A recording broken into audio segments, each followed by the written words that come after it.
Can you hear me, Javi? Yeah, painted. Is it my headphone? My headphones broke? Javi, can you hear me? Yeah, I can. You're live. All right, so we're gonna see if we can just work this I'm hearing, I'm phone. hearing, I'm hearing Tris Oh, you louder can than hear me. Kashima. Oh, Javi, I'm hearing you now. You're saying you're hearing Tris louder than you're hearing me, but I'm hearing you now.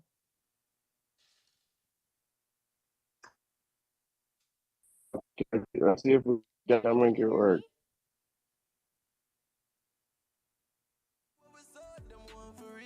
Hello?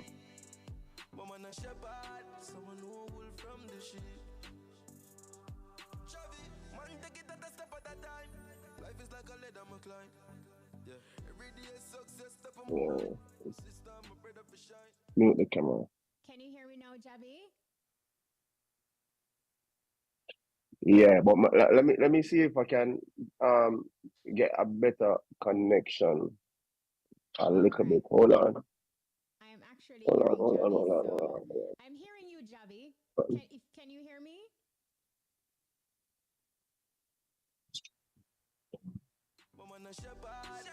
on. Check this out. Is the connection a little bit better? Standing by for Javi Ambassador. Yeah, good. Go ahead.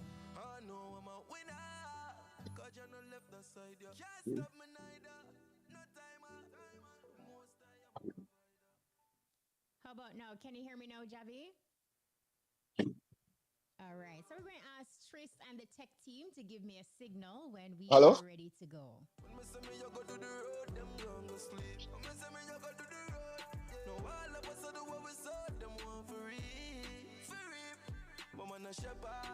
Hello? Yeah, just go The ahead now. AirPods connect. Mhm. Turn it up.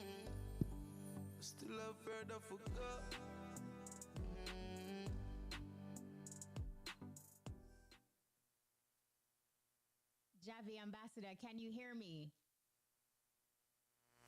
All right. So what we're going to do, we're going to pivot. So we're going to work this conversation via phone. Javi, I'm going to try this Um, one more time. Can you hear me? are you hearing me now? I am hearing you now. Finally, Jaja, look here. This will All right, happen okay. by one way or another. So I was just, apologizing for the technical glitches and thanking you for your professionalism and being absolutely on time. Better late than never. Always, always. All right, we're going to take this quick time signal and then we're going to get into the conversation. The All right, no Grace Kennedy problem. Financial Group made life easy. Visit GraceKennedyFinancialGroup.com. One group, one goal for you to live a graceful life. The time is. It is now 1:41 and we are just embarking on the journey on the road to success with none other than Javi Ambassador. He is a billboard producer, an artist manager, and a CEO of True Ambassador Entertainment. Now, Javi, let's begin with your foundation and basically kick things off. You were born in Linstead and, just take Yes. us back. What was it like growing up for Javel Morrison? If we're gonna be honest, we have to say it was a Christian lifestyle. If we're gonna Mm. go growing up as Javel Morrison, I'd have to say that. It's a peaceful community in Linstead. I grew up with my siblings and both my parents who are married still at the moment. So it's always been family oriented for me. That's kind of the environment I've been used to. What would you say is a lesson that you learned from mommy and daddy that still resonates with you to this very day? You have to put God first. I think that's the most important lesson I've always learned. The circumstances will always change, and you can never always control the atmosphere. But what you can control is the belief in the person who is in control of everything. So I think that for me is important, and I use that every day for kind of just get by. Mm-hmm. Totally get that. And I read that you studied the sciences and, you had an interest in marine biology. Take us find back them to some Charlie. there? Look here now, when we got digging. Take us back to Charlie Mount High School and your love for the sciences. I have never done an interview and somebody asked me that. That is the first time somebody has ever delved so far in information about me. But it's true. Uh, Originally, I've always had a love for the sciences. I did science subjects in high school at Charlie Mount. Um, as a toddler, I was always in love with marine biology, I guess, the water and stuff like that. So I wanted to pursue it for a career, But life just became life as life became closer to life happening, and the logics of it in terms of I guess financial stability and trying to pursue that and stuff like that. But I've always loved music from the beginning. I guess in school, Mm-hmm. that just seemed more like something that you could do for a living, a occupation. Music wasn't so clear cut as in, I'm going to do music and I'm going to become this person. This is what I'm used to make revenue and stuff like that. So go back a little bit and talk to us about the introduction to music, because though you like the sciences, you mentioned that there was always that introduction to music that you had, and it's sounding a lot like you had to pivot from the sciences due to financial constraints and stuff. But give us some insights as it relates to your introduction to music. My father is a musician, and I think that is where really it all started. So my father plays the guitar.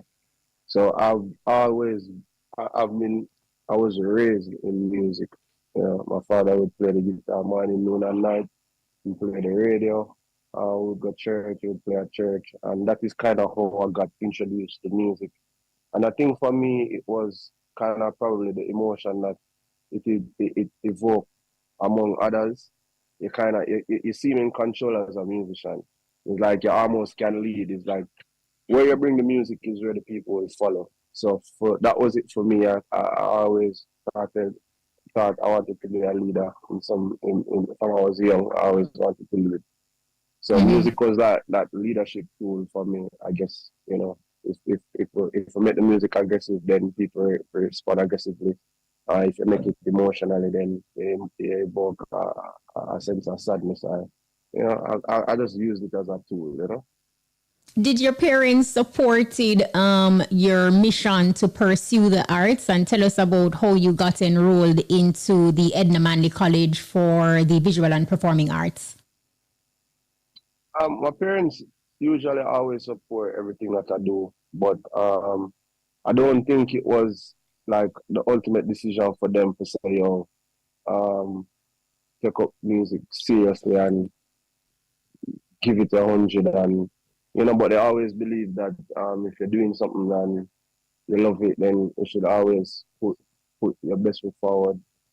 And for me, Edamame was kind of the only opportunity that you could use to say, for example, that would kind of be the mediator between for me and my parents. Then to say, all right, here's a school that I can go to where you can get some form of formal education and probably make a career out of it.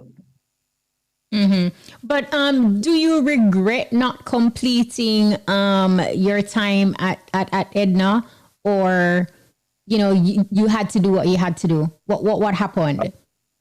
Absolutely no regrets. I think the part that was created for me, um, not being in school at the time, I think it gave me a little bit of what a lot of persons need some of the time. And the same thing doesn't go for everybody.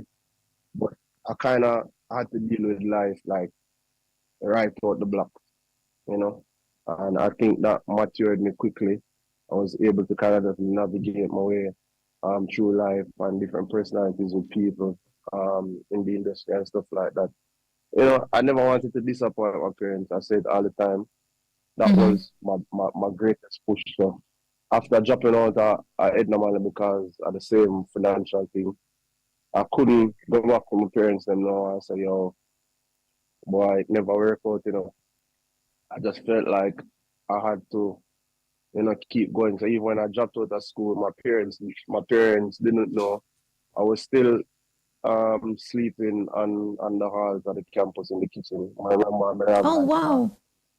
yeah, I read mattress and I used to just shampoos all over the school and you know, a place to sleep would be, you know, where you find a little sense of calm and everybody kind of gone in bed on campus and you find a little one kitchen and, you know, you hold a little nights just and you jump up early for that fresh and I did that for several months because I say I never really want to disappoint my parents to say, yo, you know, school thing never work out. But I had so much support from them and friends and families and even Mm-hmm. persons from the even persons from the institution at Edna Manley. And a lot of people tried to help me, you know. But During overall, it was a great experience. during those challenging moments, when you were, you didn't want to disappoint your parents, so you're staying away.